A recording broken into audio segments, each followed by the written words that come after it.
ରାଧେ ରାଧେ। ବର୍ତ୍ତମାନ ସମାଜରେ କ'ଣ ଚାଲିଛି ଜାଣିଛନ୍ତି?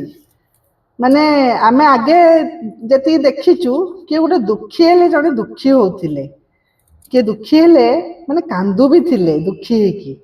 ବର୍ତ୍ତମାନ କିଏ ଖୁସି ହେଲେ ଲୋକ କାନ୍ଦୁଛନ୍ତି। ଇଏ କାହିଁ ଖୁସି ଅଛି?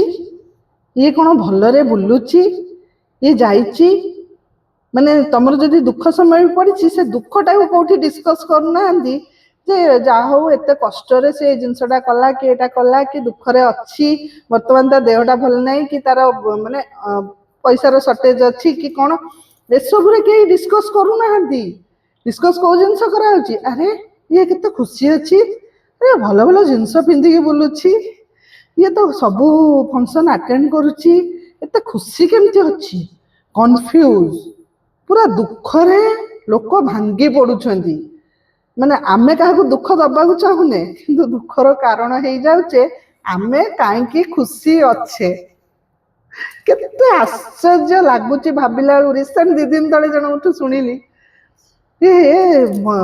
ଫିଲ୍ମ ଯାଇଥିଲା, ଏ ତ ଭଲ ଏନ୍ଜୟ କରୁଛି, ଇଏ ଯାଇଥିଲା ରଜ ସବୁଦିନ ବୁଲିଛି, ମାନେ ଏନ୍ଜୟ କରୁଛି, ଭଲ ପିନ୍ଧୁଛି।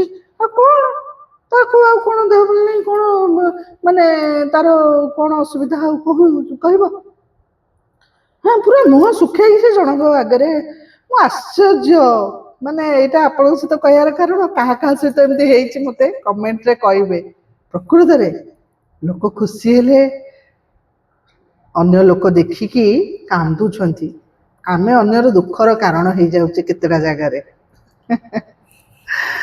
ଦୁଃଖ ଦେଖି ଆଉ କେହି ଦୁଃଖୀ ହଉନାହାନ୍ତି, ଅନ୍ୟର ସୁଖ ଦେଖିକି ଦୁଃଖୀ ହଉଛନ୍ତି। ସେ ଲୋକଙ୍କଠୁ ବଞ୍ଚନ୍ତୁ, ଦୂରେଇକି ରୁହନ୍ତୁ। ମୁଁ ଯାହାଠୁ ଶୁଣିଲି, ଲୋକଟି ବିଷୟରେ ଜାଣିଲି, ମୋ ହଜବେଣ୍ଡକୁ ବି କହିଲି, ମୁଁ ନିଜକୁ ମୁଁ କହିଲି ନା, ତାଙ୍କଠୁ ଦୂରେଇକି ରୁହ।